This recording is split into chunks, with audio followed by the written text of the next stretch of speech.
Hello everyone! I'm here with Mr. T, the ice cream man, and we're going to be making a super spooky Halloween ice cream. Yes, Gecko. Today we're going to make a horrible Halloween ice cream. But first I think we need to change into our Halloween costumes. Yes, Gecko. Look at me. I'm a mad scientist. And I am a scary vampire.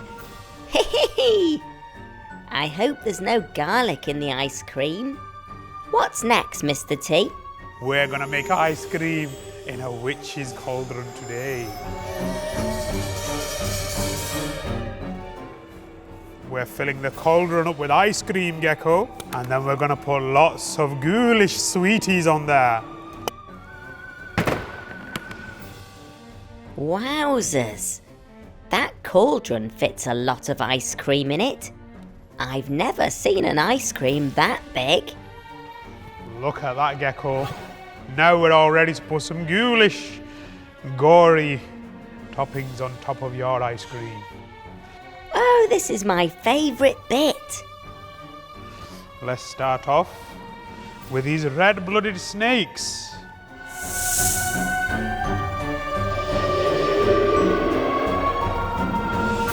They're going to be absolutely horrible. Horrible, I say. There we have the eyes of a newt picked this morning. Ooh, these sweeties are creepy. And we have the heart of a frog. And the teeth of a vampire. Oh dear, that doesn't sound good for me. Now we have some spooky chocolate crumbles. And then on top of this, we put some powdered vampire's blood. And some lovely, lovely, horrible snakes.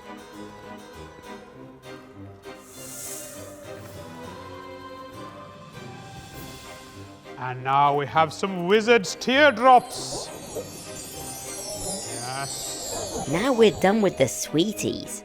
I think we should add some tasty sauce. Now that looks to me like gooey werewolf's blood.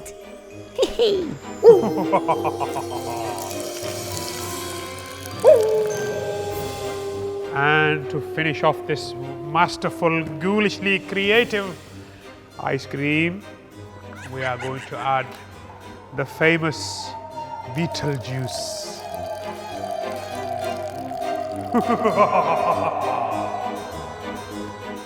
And there we have it, Mr. T's ghoulishly gory Halloween ice cream. And we all scream for ice cream. Thanks very much to Mr. T for his amazing Halloween ice cream creation. And thank you for watching. We'll see you again soon. Happy Halloween! Halloween! Bye! Hello everyone! I'm at a racetrack in Spain to meet some really fast racing cars. These Formula E racing cars are special because they're powered by electricity. This is Robin and this is Sam. They're racing drivers for the Envision Virgin Racing Formula E team. They're also teammates. Their job is to drive around the racetrack in the fastest time possible and hopefully win the race. Today, the team are testing out their cars before the racing season begins. Testing's like practice, and practice makes perfect. But first, we need to put the car together. First, the mechanics cool down the car with dry ice, which is a super cold gas. Then they place the rear wing into position and screw into place. The front nose of the car is attached next. Once the helpful mechanics have put the car together, it's time for the drivers to get ready. Racing drivers wear these big helmets to keep them super safe when out on the track. It connects to a neck guard, which keeps the driver nice and secure. They also wear these really smart overalls, which show their team colours. I guess that means I'm in the Envision Virgin Racing team too. Then the gloves go on to protect their hands. After a quick chat with the team engineer, it's time for the drivers to strap themselves into the car.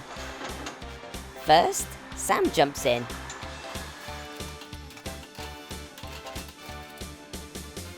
Then Robin.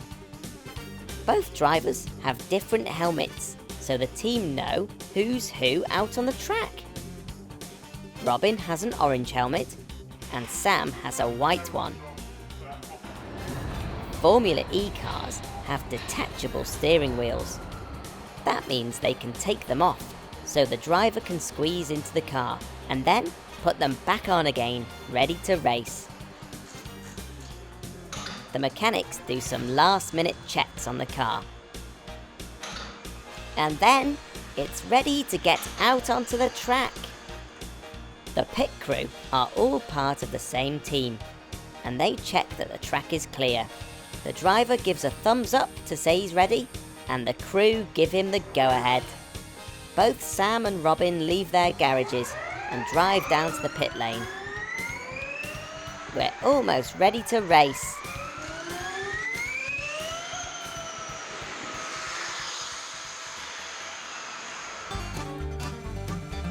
Both cars stop at the end of the pit lane and wait to be told to enter the track. If a car is going past, they can't join the track yet, as that would cause a crash. Ready?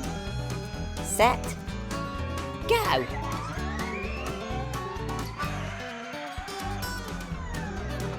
Ready? Set? Go! This is the bit I've been looking forward to the most. Look how fast these cars can go. In fact, the top speed of a Formula E racing car is 150 miles per hour. That's as fast as the flight dive of a golden eagle. Now the other teams are out on the track. It's time to see who can get the fastest time.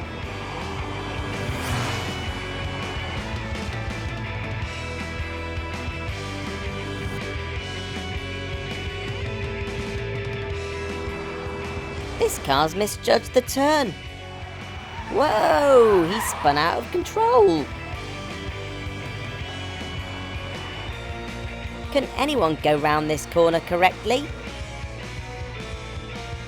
Here's our friend Robin. I hope he doesn't mess it up. Way, he's done it. Well done, Robin. Formula E racing cars are powered by electricity, which means they don't burn any dirty fuel. This is much better for the environment, while still having lots of fun. It also means the cars are a lot quieter than normal race cars. Not only do the drivers have to drive around the track, they always need to be checking their energy levels, car temperature, and they need to be speaking to their engineers, all whilst driving. It's a real team effort from everyone. Look, there's a live map of where everyone is on the racing track. I think we've got the call to go back into the pits. The cars slow down and enter the pit lane. The pit crew come out to greet them. Racing cars don't have a reverse gear, so the team have to push the cars back into the garage themselves. Oof, that looks heavy. That's one in. And here's the other.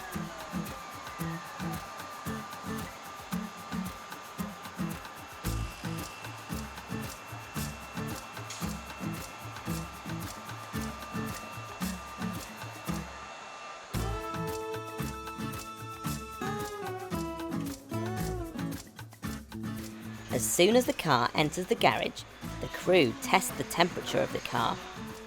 It's a bit like when your mummy or daddy check your forehead when you're not feeling very well. It's a good way to find out how you're feeling. The car seems a little hot, so it's cooled down with these fans. I think Sam might be hot too. Formula E is a real team game, and it's not just the 2 drivers that do all of the work. There are more than 50 people in the Envision Virgin Racing team. There's lots of different jobs, like engineers, mechanics, or technicians. The crew have the incredibly important job of making sure the car is the best it can possibly be. And that means looking after it too. The car's worn all its tyres on the track, burning all that rubber on the baking hot road. So we need a fresh new set.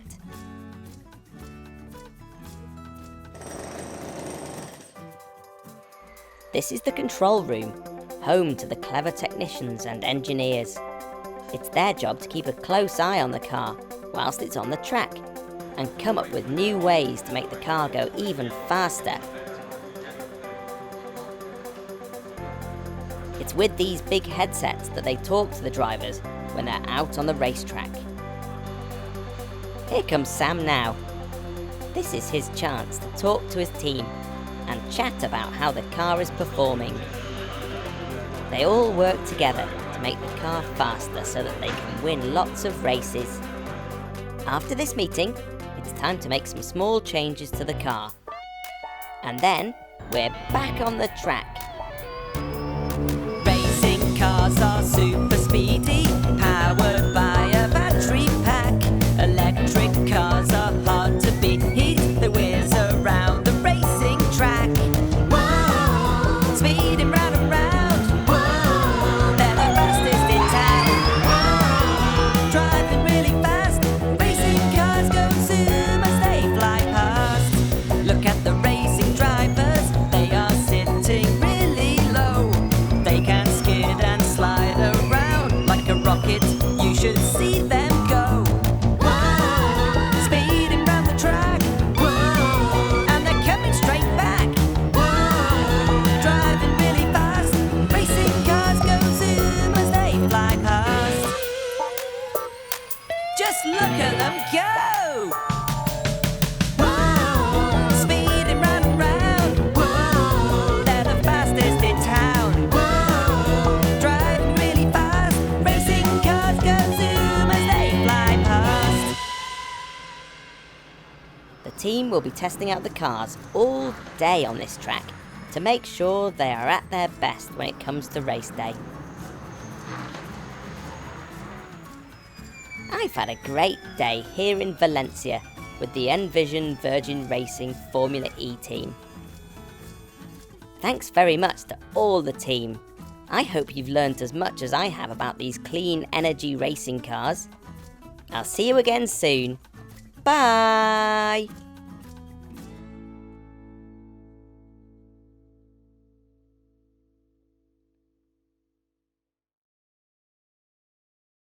Hello everyone, Gecko here. Guess what? I've got a fun day ahead for us, and it's all to do with trucks. Have you ever wondered how all those roads and pavements, and even the school playground gets made? Me too. After all, we stand on it, play games on it, and I've even scraped my knees on it. Ouch, did that hurt. But how does it all get there? Well, today we're going to find out a little bit more about that. And it all starts with trucks. So I'm here at the Tarmac Quarry to meet some of those very special trucks today. And not just any old truck, oh no! Tipping and non-tipping trucks.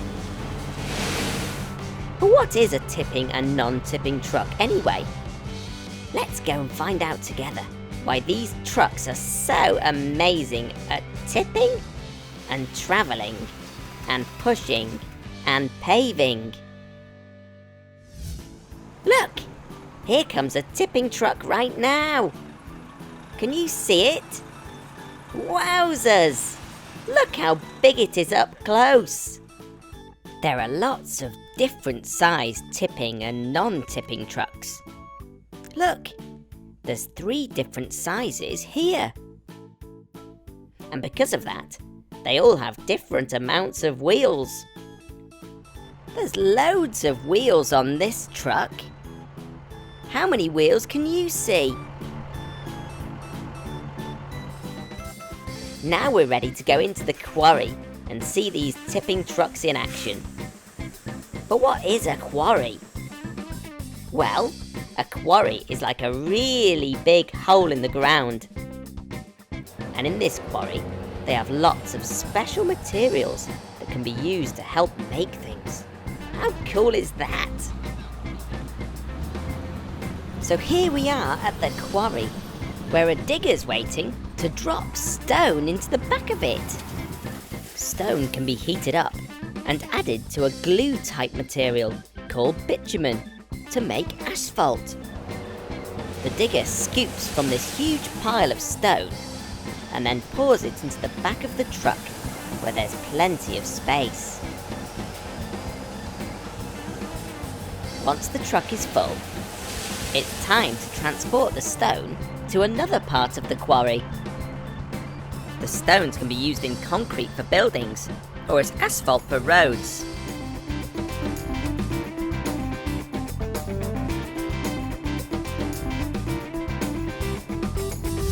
Now, here comes my favourite part. Tipping! Yay! Here we go! The truck reverses into position.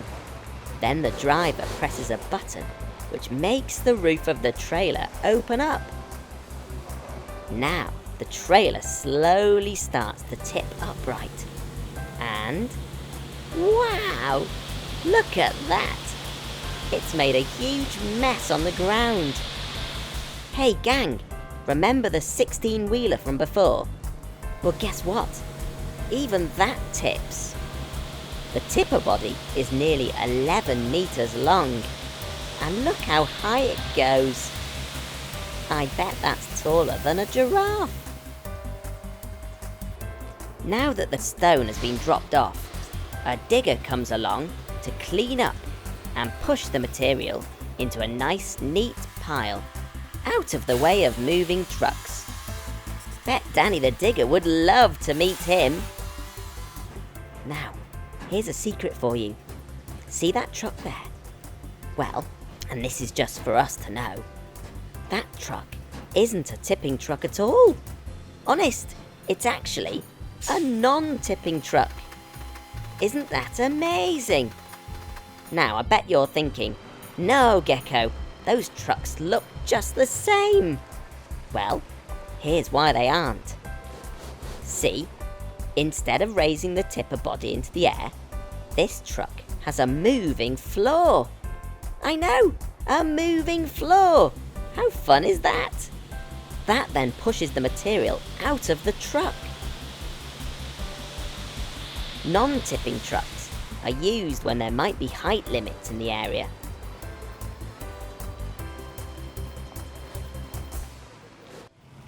Tipping and non-tipping trucks not only transport materials to different places of the quarry, but also onto roads and other sites.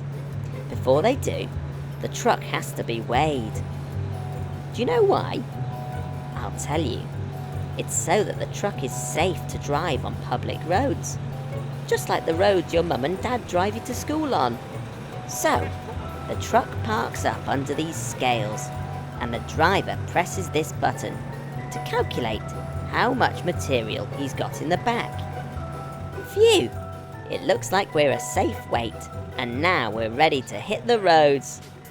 Come on everyone, let's follow him and see where he goes. These workmen are working through the night to pave new roads. And this non-tipping truck has come along to give them the materials they need. The truck backs up onto this paver and pushes asphalt into it, which is the crushed stone from earlier, all heated up. The paver then flattens this onto the ground, and a road roller comes along to smooth it into a road. Now I don't know about you, but I need to see all that again. So, the asphalt is transported to the paver. Whoa! The paver flattens and presses this onto the ground. Double whoa! The road roller smooths it out even further. And then look at that. Now we have a road. That's amazing. Wait a second. Is that? Yes, it's a tipping truck. It's here to help out. And there we have it. A nice new paved road. Well, I don't know about you, but I've had a great time at the tarmac quarry today. We got to learn all about tipping and non-tipping trucks, and even saw them paving roads. Now, when you play in the playground, you can tell everyone all about the trucks that help make the floor. I'm off now to tell my vehicle friends all about this. Until next time, everyone, it's cheerio from Gecko. Bye! Hello, everyone! Gecko here. I'm so excited because today we're off to visit Diggerland, which is a super duper fun place full of diggers.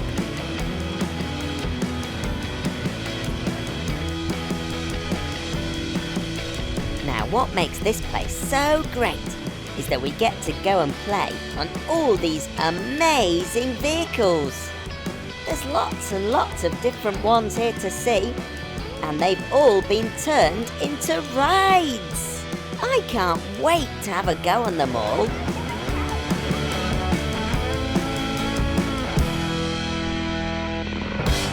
Ooh, look! Here's a big spinny digger. Gosh, it's making me dizzy just looking at it. Can you guess what it's called? It's Spin Dizzy.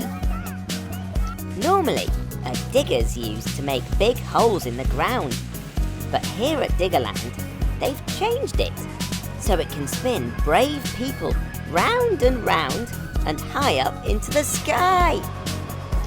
Wowzers! It looks like they're having a great time up there. It's my turn now. Wow!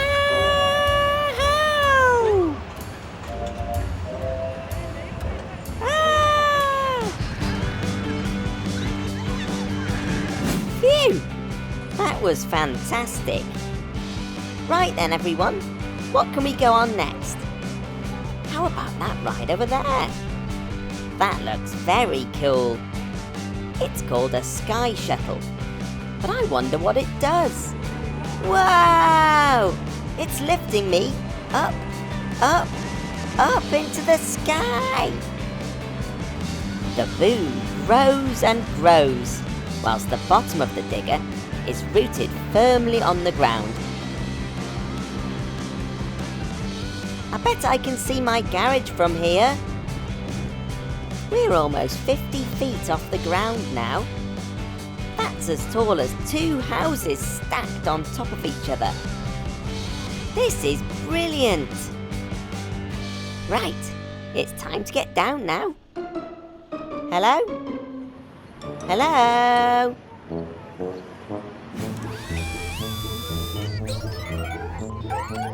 Nice to see you, mechanicals. But don't get too close there. You might end up buried in dirt.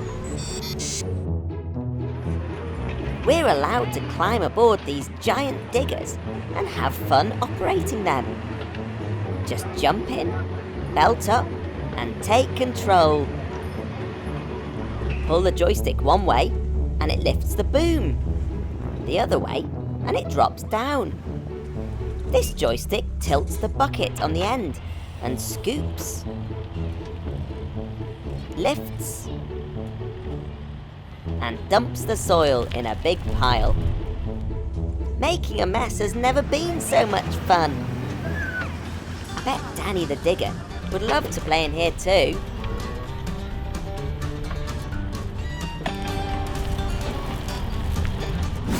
All this playtime's made me hungry. Time for my favourite, lime-flavoured ice cream. Lovely. I think I'll just watch this next one whilst I'm eating.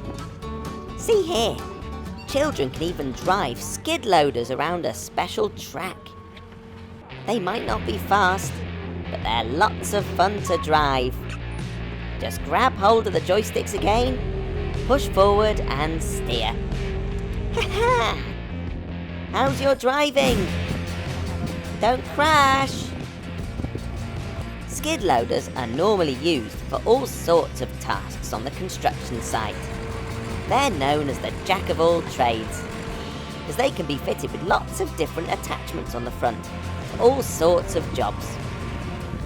Right, gang, I'm going on a little ride on the ground shuttle, but I think it's going to get a bit bumpy. This carriage I'm sitting in has been specially made to take people for a ride around a fun course. Wahey! Woohoo! What a ride! I had a blast on that. There's just so much to do here at Diggerland. There's a hooker duck and skittle bashing. There's tyre stacking using a loader. Whoa, don't make it tip. You can drive dumper trucks. And mini tractors. Oops, oh dear. And you can ride go-karts.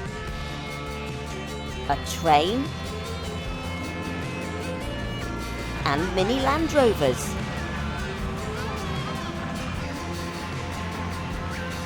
Thanks so much to everyone here at Diggerland. We had tons of fun playing on all their amazing digger rides. For now, it's cheerio from Gecko. Bye!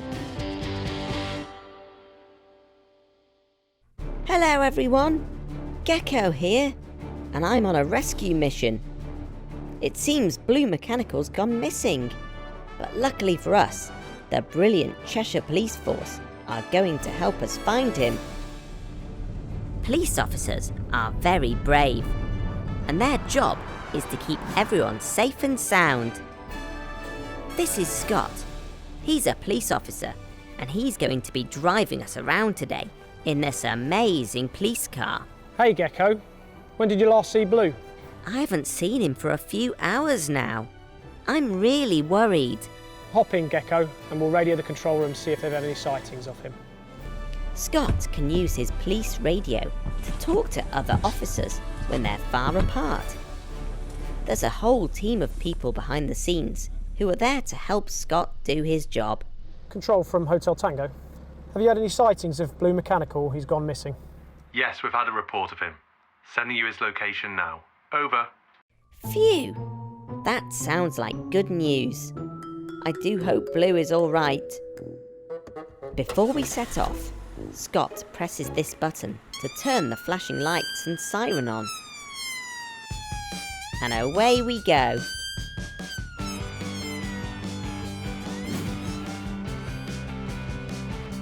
The sirens and flashing lights are used to help cars all around see and hear the police coming. It's so drivers can get out of the way and let the police through. And look here, they even have a pop-up sign in the back asking drivers to slow down. Scott is a traffic officer, which means he drives around in this fantastic police car. But Scott, what exactly does a traffic officer do? Our job on the roads as a traffic officer is to stop people doing dangerous things in their cars and their motorbikes and trying to keep people safe on the roads. Sometimes Scott and the team have to chase naughty people or get to those who need help. So this car is really fast.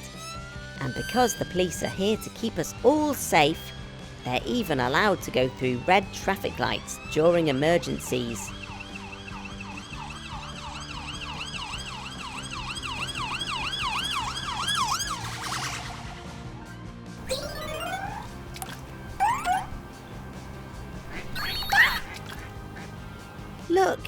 There he is.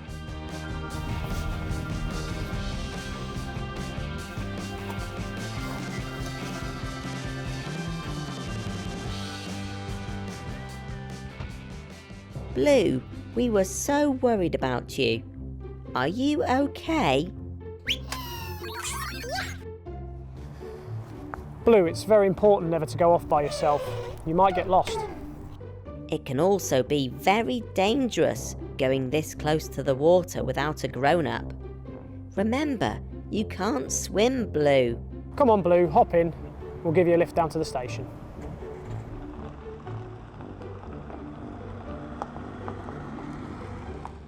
Thank goodness Blue's safe.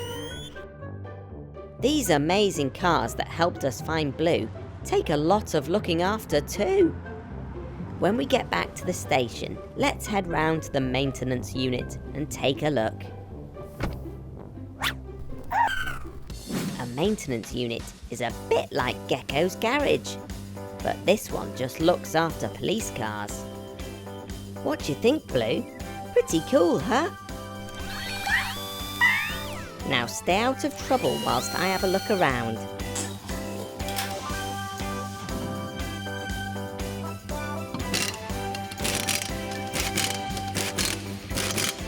Connor's checking the oil, and Pat is changing a tyre.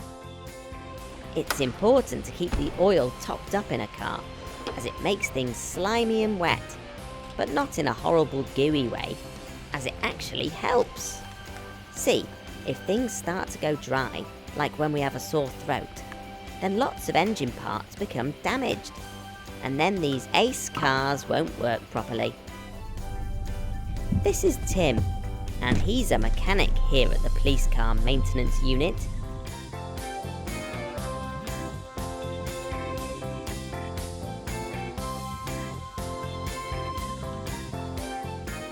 Hey Gecko, What are you doing today, Tim? I've checked this vehicle over to make sure it's safe to drive. We'll start by doing the lights. Right, Tim, you've got some lights out.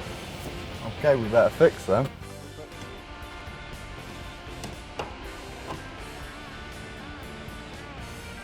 That's better.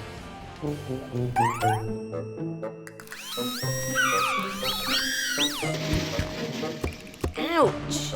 Blue, are you okay?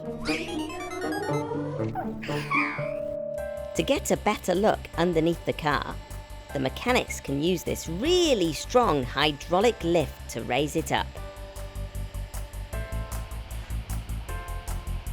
Hey, guys, can you drop it down a bit? I can't see. Okay, Connor, just send the ramp down. That'll do there. Look, underneath you can see the exhaust system, which is how the car controls lots of things, like how noisy it is and how much fuel it uses. It also carries dirty fumes from the engine towards the back of the car. And see here, these springs are called the suspension. This makes the ride along the road less bumpy for the passengers. Wow, there's just so much cool stuff hidden underneath a car. I've loved learning all about this amazing police car and the amazing work that the police do to keep us all safe.